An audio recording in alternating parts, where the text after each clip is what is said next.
അപ്പൊ ഞാൻ ചോദിക്കണം, മുല്ലപ്പെരിയാർ പൊട്ടിയാൽ ഇപ്പൊ പേടിക്കാനില്ല ജനങ്ങൾക്ക്. താലൂക്ക് ആശുപത്രി കുറെ വെള്ളം നടത്താം.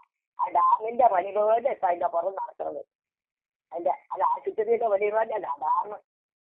എന്തിനങ്ങനെ കാരണം? അതൊന്നും ഇല്ല, ഡോക്ടർമാരില്ല. പിന്നെ എന്തിനിവർ ഈ കോഴിക്കോട് പണിയുന്നു? എന്തിനാ? നിങ്ങൾക്ക് ഈ വാർത്ത വിളിക്കുന്നവർക്ക് അന്വേഷിച്ച് നോക്കും ഞാൻ പറഞ്ഞ നുണയാണോ എന്ന്.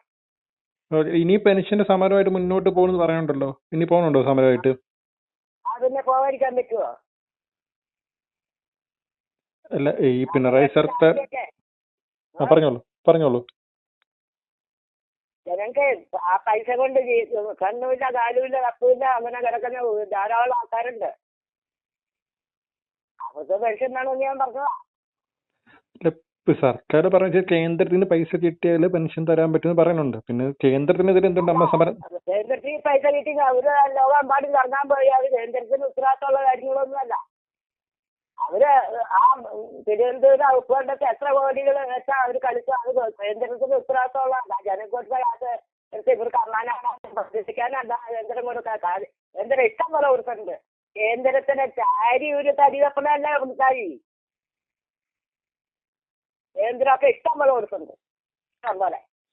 കേന്ദ്രം പൈസ തരുമ്പോൾ സർക്കാർ പെൻഷൻ കൊടുക്കുന്നുണ്ടെന്ന് പറയുന്നുണ്ട്. ഈ കഴിഞ്ഞ മാസം പെൻഷൻ വേണ്ട. ഇവിടെ ഇന്ന് ഈ റോഡ് ഒരു സൈക്കിൾ ഓടണമെങ്കിൽ അതിന് ഇവിടെ നികുതി പൈസ ഉണ്ടെന്നേ. ഇപ്പൊ കേന്ദ്രത്തിന്റെ വേണ്ട. കേരളത്തിൽ ഇഷ്ടം പോലെ പൈസയുണ്ട്. ജനങ്ങളെ കുത്തി കവർന്ന് മേടിച്ചോണ്ടിരിക്കുക. അവര് പുതിയ വീടിന് വരെ അവര് തരം മേടിച്ചോണ്ടിരിക്കുന്ന ആൾക്കാരാ. ഒരു കുഞ്ഞു വർഷം ഒരു കൊച്ചിന് ഒരു കുഞ്ഞു ബുക്ക് മേടിക്കണേ ഇരട്ടിക്കാക്കാ. ഇവര് ഇത്ര വിഷമിക്കണേന്നാ. ഇവരല്ല തറവാട്ട് സ്വത്താണോ ഇവര് ആണ്ടുതോറും ഇവര് മന്ത്രിമാര് കാത്തുകൂട്ടുണ്ടല്ലോ. അവർക്ക് 2-3 ലക്ഷമുള്ള പിന്നെയും കൂട്ടുന്നത്. അതിനൊക്കെ പെൻഷൻ കൂട്ടി തന്നോണ്ട് എന്നാ കുഴപ്പം? പെൻഷൻ ഒരു 10,000 രൂപ വേണമെന്നാ ഞാൻ പറയണേ. പെൻഷൻ കൂട്ടണമെങ്കിൽ അത്രയും പണം കേരളത്തിന്റെ കയ്യിൽ വേണ്ടേ അമ്മേ? പെൻഷൻ കൂട്ടണമെങ്കിൽ അത്രയും പണം കേരളത്തിന്റെ കയ്യിൽ വേണ്ടേ? ഇഷ്ടം പോലെ ഉണ്ട്. കുട്ടി ഒരു കിലോ ഉള്ളി മേടിക്കണി 100. വലിയ വിഷമമില്ലാത്ത മാവേലിക്കോട് അടിച്ചു കൂട്ടി.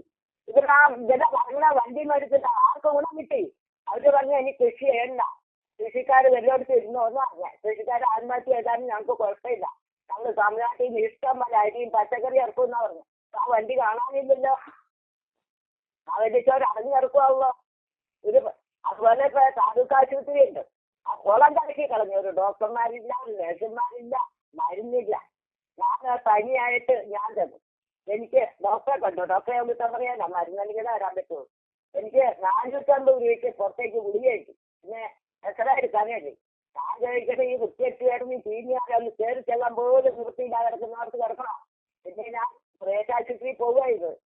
എന്നെ ജനങ്ങൾ സഹായിച്ച് ഞാൻ ആ ആശുപത്രി പൈസ വന്നത്. അപ്പൊ ഞാൻ ചോദിക്കണം, മുല്ലപ്പെരിയാർ പൊട്ടിയാൽ ഇപ്പൊ പേടിക്കാനില്ല ജനങ്ങൾക്ക്. താലൂക്ക് ആശുപത്രി കുറെ വെള്ളം നടത്താം. ആ ഡാമിന്റെ പണി പോലെ ഇപ്പൊ അതിന്റെ പുറം നടക്കുന്നത്. അത് ആശുപത്രിയുടെ പണി പോലെയല്ല ഡാം. എന്തിനങ്ങനെ കാരണം?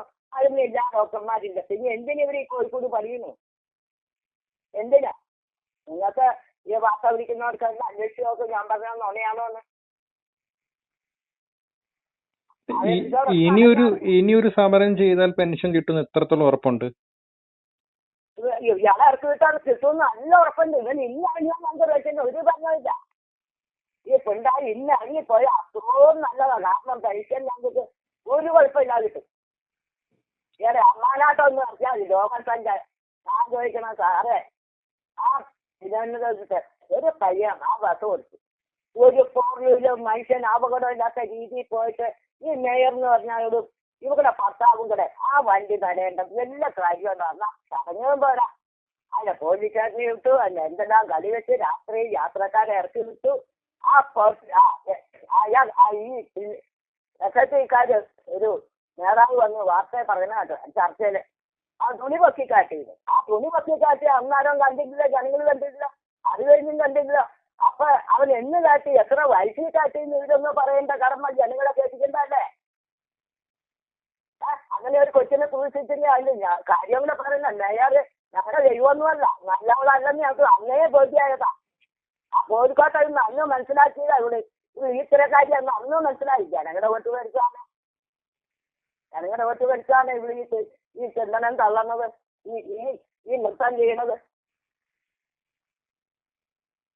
മേയറുടെ വിഷു എന്ന് പറയുന്നത് അന്ന് ആ ബസ് അത്ര ഓവർ സ്പീഡ് ഓട്ടിച്ചോണ്ടല്ലേ മേയർ വണ്ടി തടഞ്ഞു നിർത്തിയത്? ഏഹ് ബസ്സിൽ ഡ്രൈവർ അത്ര വേഗത്തിൽ വണ്ടി ഓട്ടിച്ചോണ്ടല്ലേ? വേഗത്തിൽ വണ്ടി അപ്പൊ പിണറായിയുടെ വണ്ടി പോയിട്ട് എന്തോരം ആൾക്കാരെ കൊല്ല് കഴിച്ചു വെട്ടലും പട്ടിയും പൂച്ചയൊക്കെ ഇറങ്ങി എന്തോരം ആൾക്കാരെ സജീവം ഈ യൂത്ത് കോൺഗ്രസ് പിള്ളേരാ. ഞാൻ ചോദിക്കുന്നത് അവിടെ കോഴിക്കോട്ടെ നിന്നല്ലോ എത്ര പേര് ആൾക്കാരെ പുറത്ത് കയറിയിട്ട് അവിടെ കോഴിക്കോട്ടെ എത്തിയത്? എന്തെല്ലാം വൃത്തികേടാ ഈ യൂത്ത് കോൺഗ്രസ് പിള്ളേരുടെ കണ്ണുകാട്ടം തിരികെ പോക്കിൽ കിട്ടിയത്. അതൊന്നും ആ വണ്ടിക്കാരൻ കാട്ടിയില്ലല്ലോ. കാട്ടിയോ? അതൊക്കെ എന്തും ചെയ്യാം അല്ലേ? അതൊക്കെ എന്തും ചെയ്യാം, പറഞ്ഞുള്ളവർക്ക് എന്തും ചെയ്യാം അല്ലേ? ഞാൻ ഒരു കാര്യം ചോദിച്ചു, ഈ പിണറായി വിജയൻ മാറിയ ഇങ്ങനെ പെൻഷൻ കിട്ടുമെന്ന് നമ്മറിയാം. മറ്റ് അടുത്ത പറഞ്ഞ സർക്കാർ ഇതിന്റെ ഇടയ്ക്കൊന്ന് പറയാണ്ട് ഒരു വാക്ക്. ഈ കൊച്ചിനെ വണ്ടിക്കാരൻ തടഞ്ഞു, ശരിയാ, ഇത് തടഞ്ഞു മേയർ സാറിന്. ആ വോട്ടിന്റെ അന്ന് ഈ കമ്മ്യൂണിസ്റ്റുകാരുടെ ഓഫീസിൽ എല്ലാവരും വോട്ടിന് പോയി. 12 വയസ്സൊരു അംഗത്ത് അതിന്റെ സെക്രട്ടറിയാ പ്രസിഡന്റ് ഏതാണ്ട് പീഡിപ്പിച്ചു. ആ കൊച്ചു തടഞ്ഞുകൊണ്ട് പോയി. അതിന്റെ കാരണവന്മാർ കോടതിയിൽ ഹാജരാക്കി. അവനെ കോടതിയിൽ ഹാജരാക്കി. അയാൾ വാർത്ത കണ്ടാണ്, മനോരമ വാർത്ത കണ്ടതാണ് കേട്ടോ. അതൊന്നും പ്രശ്നം. പിന്നെ അവരത് ഊതി വീർപ്പിക്കാത്ത കാരണം അവര് എന്നൊന്നും നാട്ടുകാർ അറിയണ്ടേ? അപ്പൊ കമ്മ്യൂണിസ്റ്റ് പാർട്ടിക്ക് എന്ത് ചെയ്യാം അല്ലേ? അരിയും ചിറ്റിയുന്നത് എന്ത് ചെയ്യാം? അതാണോ നാട്ടിൽ നടക്കുന്നത്? ശരി, അമ്മ പറയാ പിണറായി വിജയൻ മുഖ്യമന്ത്രി മാറിയ പെൻഷൻ കിട്ടുന്നു, അത് എങ്ങനെ കിട്ടും? എത്ര മന്ത്രിമാര് ഇത്തോളം ബുദ്ധിയൊരു മനുഷ്യൻ.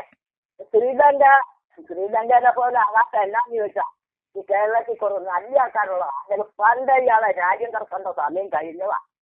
ഈ പിണറായിനെ ശ്രീലങ്ക പോലെ ആക്കാൻ ഇയാൾ നോക്കി. അത് ആക്കാതിരിക്കാൻ ഇവിടുത്തെ ജനങ്ങൾ കുറേ ഉത്സാഹിച്ച് കല്ല് മേടിച്ചെങ്കിൽ അവരെ ഒതുങ്ങയത്. എപ്പോഴും കല്ല് മേടിയിട്ട് നടക്കാനോട്ടാ ജനങ്ങളൊന്നും കൊട്ടോ.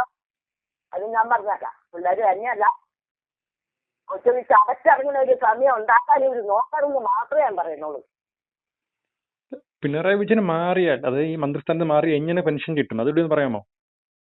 എന്നാ പറയാൻ നന്നായിരിക്കണം. ഈ നീതിയൊക്കെ ആർക്ക് വേണ്ടിയായി മേടിക്കണേ? ഈ നീതി ഇവർക്ക് ഈ ആണ്ടിലാണ്ട് ഈ പെൻഷൻ ഇവർക്ക് ശമ്പളം കൂട്ടുണ്ടല്ലോ. അത് അവർ നാക്കാട്ട് ഈ ജനങ്ങളെ കാശെടുത്തോണ്ടല്ല ഇവിടെ 7ാം കടലിൽ കടന്ന് ഇവര് രാജ്യം മുഴുവൻ തിരിച്ചു.